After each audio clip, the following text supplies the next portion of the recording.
വയനാട്ടിലെ ദുരിതബാധിതർക്ക് റിപ്പോർട്ടർ ടിവിയുടെ സ്നേഹവീട് താൽക്കാലിക പുനരധിവാസത്തിന് റിപ്പോർട്ടർ കണ്ടെത്തിയത് 42 വീടുകളുടെ വിവരങ്ങൾ സർക്കാരിന് കൈമാറി. സ്നേഹവീട് ക്യാമ്പയിന്റെ പൂർണ്ണ വിവരങ്ങൾ അടങ്ങിയ പട്ടിക reporter managing director Anto Augustine മന്ത്രി PA മുഹമ്മദ് റിയാസിന് കൈമാറി.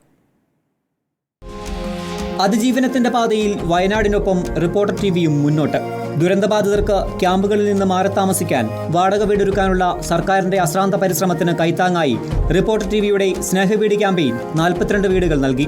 MD ആന്റോ അഗസ്റ്റിൻ വീടുകളുടെ പേരുവിവരങ്ങൾ മന്ത്രി മുഹമ്മദ് റിയാസിന് കൈമാറി.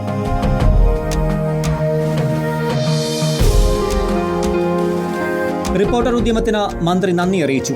ഇത് നല്ല നിലയിലുള്ള ഒരു ഇടപെടലാണ് റിപ്പോർട്ടർ TV നടത്തിയിട്ടുള്ളത്.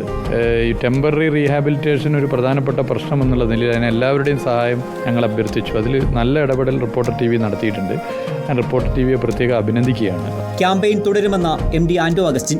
നമുക്ക് ഒരു സ്ഥിരം താമസ സൗകര്യം ഒരുക്കുന്നത് വരെയാണല്ലോ നമ്മൾ ഈ പറയുന്ന ഒരു സംവിധാനം ചെയ്യുന്നത്. അപ്പോൾ നമുക്ക് റിപ്പോർട്ടർ TVനെ കൊണ്ട് കഴിയാവുന്നതിൽ മാക്സിമം കളക്ട് ചെയ്ത് കൊടുക്കുക എന്നുള്ളതാണ്. അപ്പോൾ നമ്മൾ കണക്ട് ചെയ്തത് 41 ആണെന്ന് തോന്നുന്നുണ്ട്. പക്ഷേ ഇപ്പോഴും നമ്മളത് ക്യാമ്പയിൻ കണ്ടിന്യൂ ചെയ്യുന്നുണ്ട്. അപ്പോൾ ഇനി അങ്ങോട്ടുള്ളതും നമുക്ക് ഹാൻഡ് ഓവർ ചെയ്യാൻ പറ്റും.